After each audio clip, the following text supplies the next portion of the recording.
Kita sudah sampai kepada hikmah yang ke-64. Qala al-musannif rahimahullah ta'ala nafa'ana Allah bihi wa bi'ulumihi wa bi'ulumi masyayikhihi wa talamidatihi fid dharaini amin ila anqal. Min jahlil muridi, termasuk kebodohan seorang murid. Murid itu adalah orang yang rindu untuk menuju Allah, mencari ridha Allah. Perindu, orang yang merindukan ridha Allah dan dia lagi menempuh jalan menuju ridha Allah. Kita ini berusaha dan ibadah, melakukan kebaikan, mencari ridha Allah, namanya murid. Cuman biasanya murid ini juga berlaku dalam dunia tarekah. Kalau kita berguru kepada seorang guru, akan dibimbing kepada Allah, maka kita adalah murid. Dan istilah murid itu khusus di dalam kemuliaan menuju kepada Allah. Cuman di Indonesia menjadi umum, namanya murid. Sama, secara lafaz maknanya sama. Murid adalah murid. Al-murid dari bahasa Arab. Murid adalah seorang murid dalam bimbingan seorang guru yang ingin berusaha menuju kepada Allah Subhanahu wa taala, namanya murid. Kita semua murid saat ini karena kita rindu menuju kepada Allah. Kita beribadah, kita berzikir, kita melakukan kebaikan, ingin mendapatkan ridha Allah. Disebutkan min jahlil murid, termasuk kebodohan seorang murid. Seorang perindu ridha Allah, seorang pencari ridha Allah. Kebodohan seorang pencari ridha Allah adalah ayyusi al-adaba. Dalam keadaan dia tidak beradab kepada Allah, banyak maksiat. Fatu'akharul uqubatu, dan ternyata hukuman dari Allah ditunda. Anhu, dari orang tersebut, tidak ditimpakan kepada hamba tersebut musibah. Fayaqulu, ternyata orang tersebut malah berkata, lau kana hadza, kalau memang ini adalah su'a adabin, memang sebuah kemaksiatan, su'ul adab, kurang ajar, lakuti al-imdadu, niscaya segala karunia-karunia ini akan diputus oleh Allah. Imdad itu karunia yang sifatnya maknawi. Bahkan bisa kita maknai juga di sini nanti adalah karunia-karunia sifatnya bukan maknawi, zahir, kekayaan dan sebagainya. Kebodohan ini, kebodohan seorang pencari ridha Allah adalah di saat dia dalam keadaan maksiat, kok masih terus karunia itu mengalir dan mengalir dan mengalir. Sudah begitu dia merasa bahasanya, kalau memang saya ini dianggap berdosa oleh Allah, niscaya aku tidak punya kemuliaan karomat seperti itu.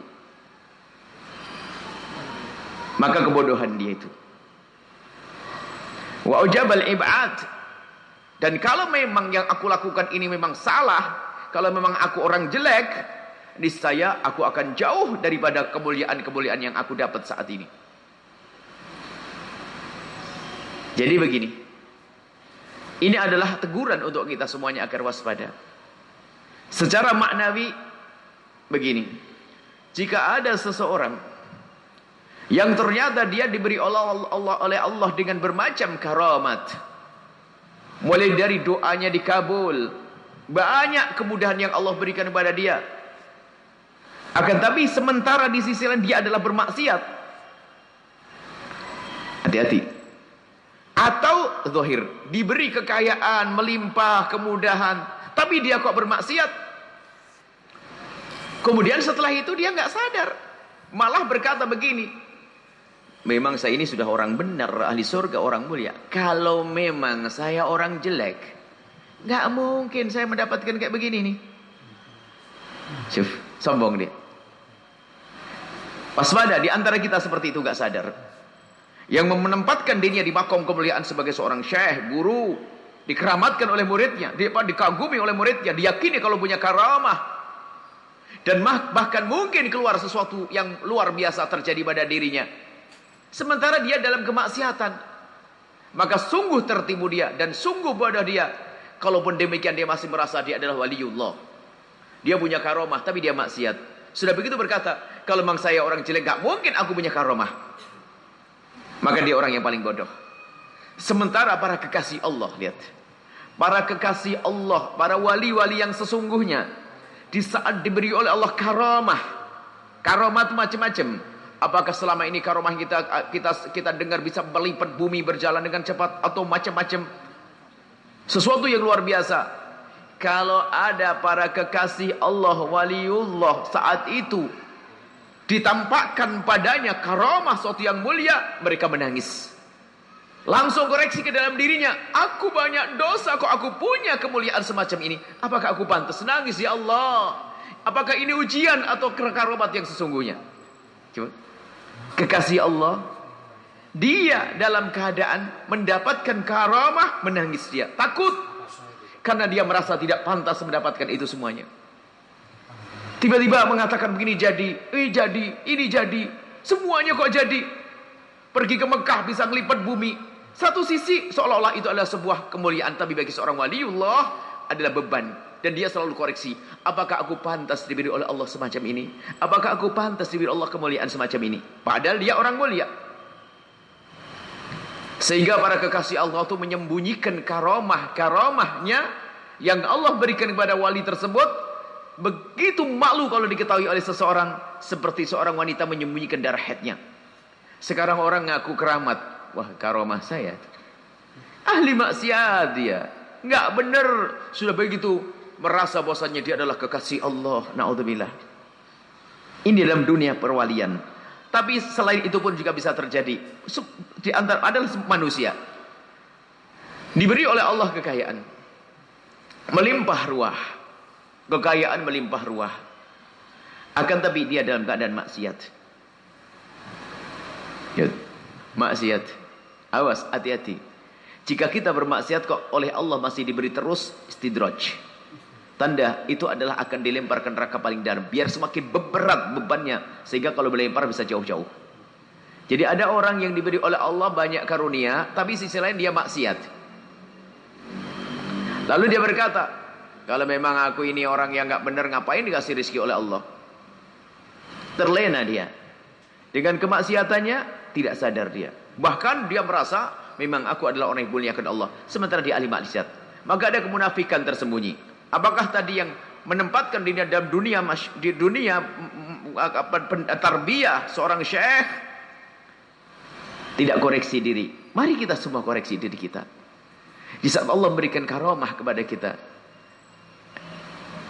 imdad, sesuatu yang sifatnya maknawi, misalnya ya itu tadi keramat, bertemu mimpi Rasulullah, kemudian dia bisa melakukan banyak hal kebaikan. Itu mereka bingung, takut kalau ini adalah ujian dari Allah. Aku tidak pantas diberi oleh Allah semacam itu. Bahkan begitu hebatnya mereka, seperti terjadi kepada Syekh Abu Yazid Al-Bustami. Suatu ketika beliau itu tidak bisa sholat malam, terlambat. Biasanya bangun malam, terbangun sudah masuk subuh, menangis dia. Lalu dicari apa yang menjadikan sebab aku kok bisa bangun malam. Koreksi. Ibadahnya terkurangi, dia langsung koreksi. Salah apa yang aku lakukan? Rupanya dia baru ingat. Oh, aku telah prasangka buruk dengan seseorang. Kemarin aku baru sadar. Kemarin ada orang yang minta kepadaku. Aku tidak memberi karena aku tidak punya. Mestinya kalau aku tidak bisa memberi, cukup aku mengatakan minta maaf. Akan tapi ternyata keluar dari lesanku ucapan, oh kamu ini orang muda keker kok minta-minta. Ngomong gitu. Kamu ini orang muda keker kok minta-minta. Ngasih tidak? Syekh Abu Yazid Al-Bustami langsung menyadari, karena itulah aku tidak bangun malam. Makanya kalau kita dijauhkan Allah dari ibadah, itu karena maksiat kita. Ini kebalikan dari orang tadi. Sudah ahli maksiat, sudah merasa kayak wali. Apalagi orang rumun di dia, salam semuanya. Wah, orang mau hormat dan sebagainya. Padahal dia dalam kemaksiatan. Memang depan manusia tidak maksiat, tapi saat sendiri dia bermaksiat. Wah ini, tertipu dia. Kalau sudah keluar peran seperti wali, setting wali besar. Wah, Insya Allah. Setiap hari aku mimpi Rasulullah. Allah. Sudah begitu, umatnya semakin banyak. Dan omongannya cesrung. Insya Allah sembuh. Padahal dia di saat sendiri ahli maksiat. Sebuah kebodohan bagi orang tersebut.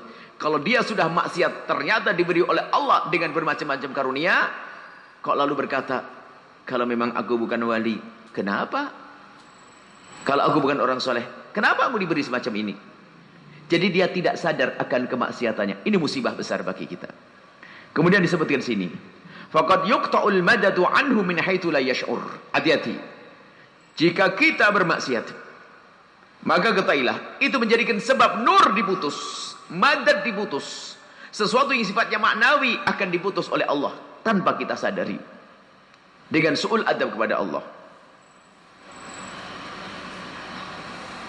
Walau lam yakun illa man'ul mazidi, kalau seandainya hukumannya itu tidak ada lagi kecuali tidak ditambah saja, ini saya sudah cukup. Jadi gini, ada orang di sebuah kelas bandel, kemudian waktu kenaikan kelas nggak dinaikkan, itu enak pada enak? Kan tidak enak. Sama dalam urusan kepada Allah, hati-hati. Di saat kita melakukan kebaikan, kemudian setelah itu kita juga bermaksiat, maka hukuman bagi seseorang yang besar dari Allah karena dia bermaksiat adalah kebaikannya tidak ditambah oleh Allah. Sampai di situ saja. Nggak menambah kebaikannya. Apalagi mengurangi kebaikan, na'udzubillah, tidak tambah.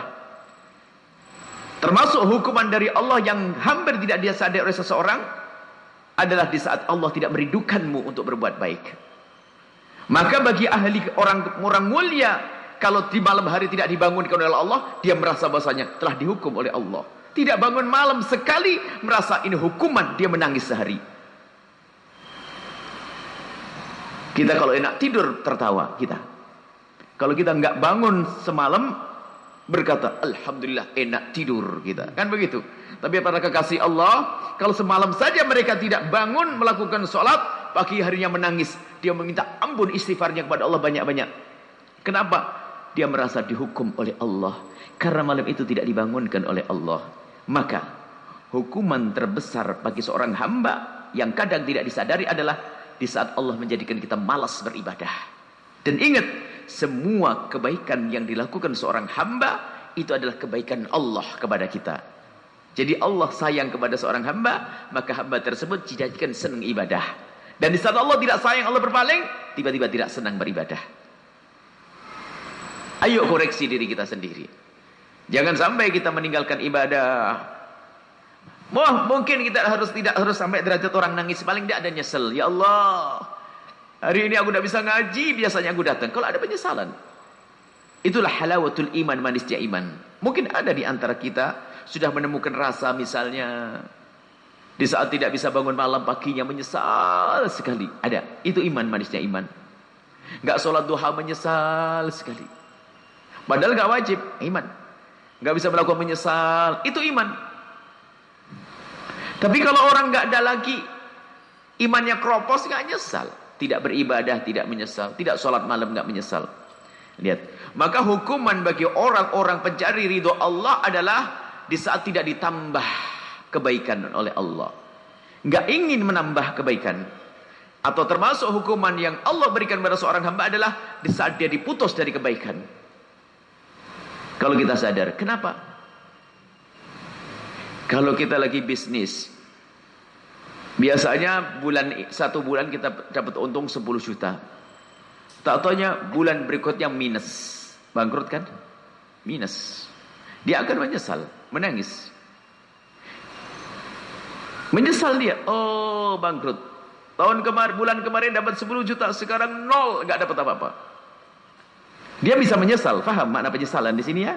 Biasanya dapat untung 10 juta, 10 juta, 10 juta. Bulan ini nggak ada. Baik. Bagaimana dengan ibadah kita? Allah kasih malam ini kau bangun malam. Allah. Berapa pahalanya? Nggak bisa dikira-kira. Bukan 10 juta. Besok bangun malam. Besok lagi bangun malam. Kalau anda yakin dengan pahala, tak taunya suatu ketika di stop oleh Allah, kau tidak boleh bangun malam. Ayo. Berapa pahala besar yang hilang? Nyesel atau tidak? Nyesel mestinya kalau sadar. Tapi kenapa kita tidak nyesal selama ini? Berarti kita belum sadar. Ini makna. Kenapa kita tidak nyesal? Kok biasa saja? Karena kita belum yakin mungkin. Dan belum nikmati ibadah tersebut. Itulah hukuman. Makanya hukuman bagi kelas-kelas mulia, kelas tinggi, hukumannya adalah bukan hukuman musibah, ditimpakan musibah kepadanya. Bukan itu saja hukuman. Di saat oleh Allah dijauhkan dari satu kebaikan saja, bagi para kekasih Allah itu dianggap sebuah hukuman. Aku kemarin bersedekah, sekarang saya tidak sedekah lagi. Aku kemarin bisa sholat duha, sekarang tidak sholat duha.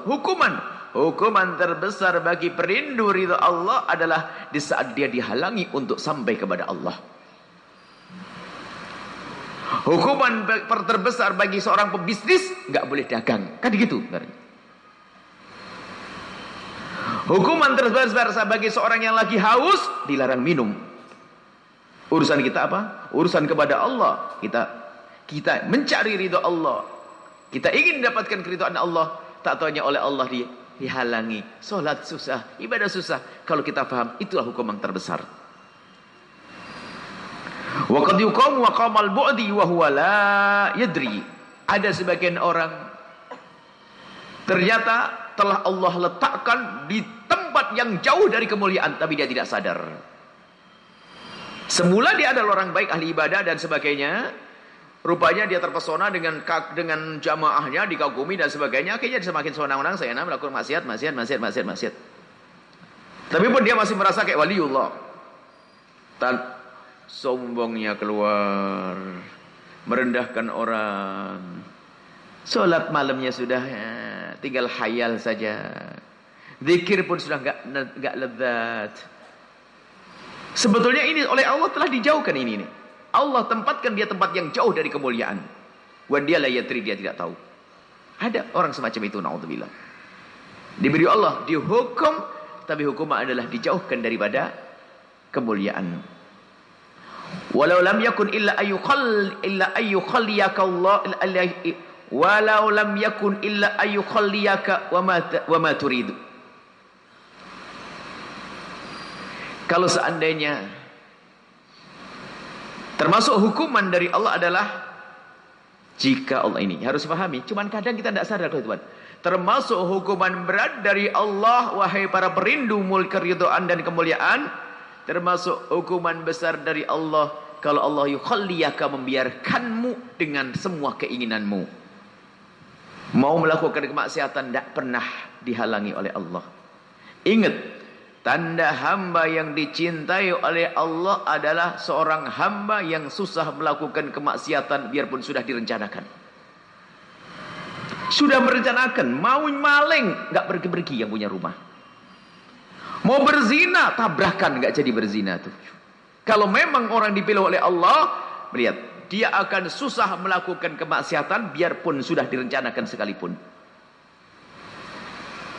Begitu sebaliknya, kalau seorang hamba sudah tidak disayang oleh Allah, lihat, nggak sengaja jadi maksiat, main mau beli mie, beli kerupuk, mampir, tak tanya apa, ada temannya minum, mabuk, jadi padahal nggak rencana mabuk dia pergi kemana, mau ngapain, zina dia, naudzubillah. Maka ketahuilah, koreksi diri kita sendiri. Kalau kita termasuk golongan orang yang gampang bermaksiat, termasuk yang tidak direncanakan, jangan-jangan kita golongan orang yang dibenci oleh Allah. Tapi kalau kita ternyata orang yang begitu mudah melakukan kebaikan, gak direncanakan baik, kita tidak pengen bersedekah, tidak pengen bersedekah, cuma Allah hantarkan dia bersedekah. Pergi suatu tempat, tiba-tiba pengumuman, yang mau ini, keluar dia, keluar, sedekah nolong orang dan sebagainya.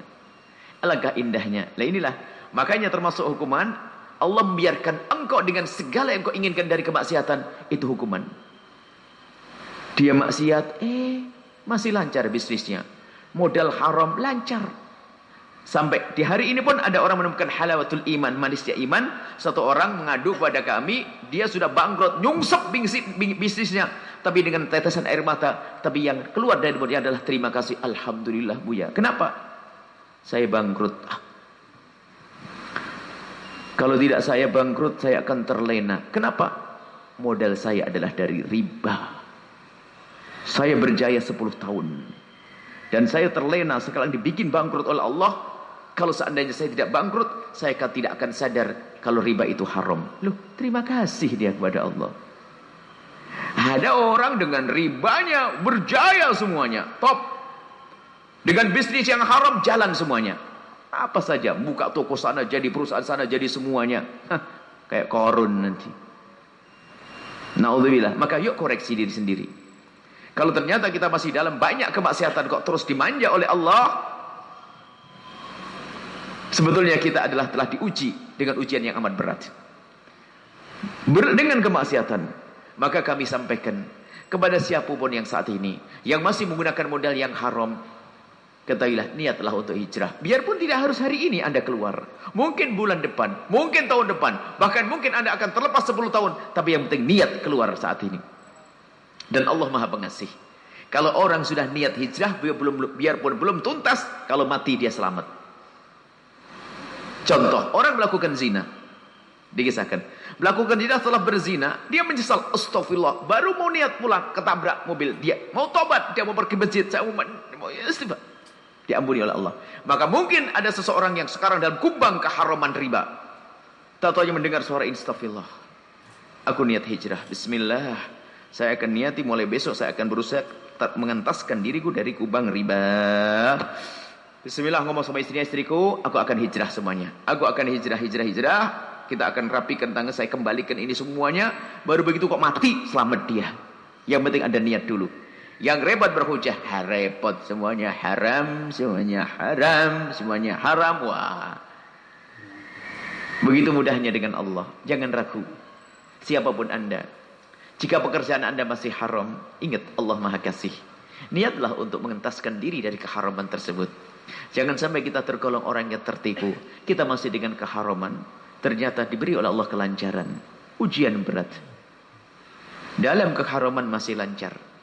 Dalam dosa masih ditolong oleh Allah. Sebetulnya itu bukan pertolongan, namanya istidraj. Kita akan dimasukkan ke neraka paling dalam. Ingat, ini adalah majelis mulia. Bukan untuk mengoreksi orang lain, tapi ini majelis untuk koreksi diri sendiri. Jika memang Anda adalah golongan orang seperti itu, diberi oleh Allah karunia, padahal kita masih banyak maksiat, yuk sekarang tinggal memperbanyak istighfar. Kan gak susah dengan Allah. Kita maksiat terus, diberi karunia oleh Allah. Gak harus kita merasa terpuruk sampai menjadi orang putus asa. Tidak. Tiga, astagfirullah ya. Ya Allah, astagfirullah. Sesali dosa-dosa. Baru setelah itu akan selamat. Bukan menjadi orang yang bodoh lagi. Dan bukan menjadi orang yang rugi. Akan tapi berubah menjadi orang yang beruntung. Baik. Inilah yang bisa kami hadirkan dari hikmahnya Ibn Athaillah As-Sakandari. Jangan kita menjadi orang yang bodoh. Dalam keadaan bermaksiat. Sementara diberi oleh Allah segala karunia. Pun demikian kita masih merasa kita ini orang yang layak diberi oleh Allah kemuliaan. Maka dia tertipu. Wong kita maksiat kok dimuliakan oleh Allah? Enggak, orang maksiat enggak akan dimuliakan oleh Allah. Kita maksiat masih dimuliakan oleh Allah. Tahuilah, itu adalah kebodohan kalau kita merasa seperti itu. Tapi kalau bermaksiat bagaimana? Yuk bergegas kembali kepada Allah. Minta ampun kepada Allah. Allah Maha Pengasih. Anta ibu minat dambi kamala dambalah. Orang bertobat dari dosa seperti orang yang tidak pernah melakukan dosa. Maka kami tambah, jika Anda tergolong yang belum sadar akan kesalahan, modal bisnis Anda, cara bisnis Anda, tempat kerja Anda, dan macam-macam, jika Anda memang tergolong dalam golongan orang yang masih melakukan dosa dan haram dalam usaha, hari ini waktunya untuk tobat. Jangan tunda esok hari.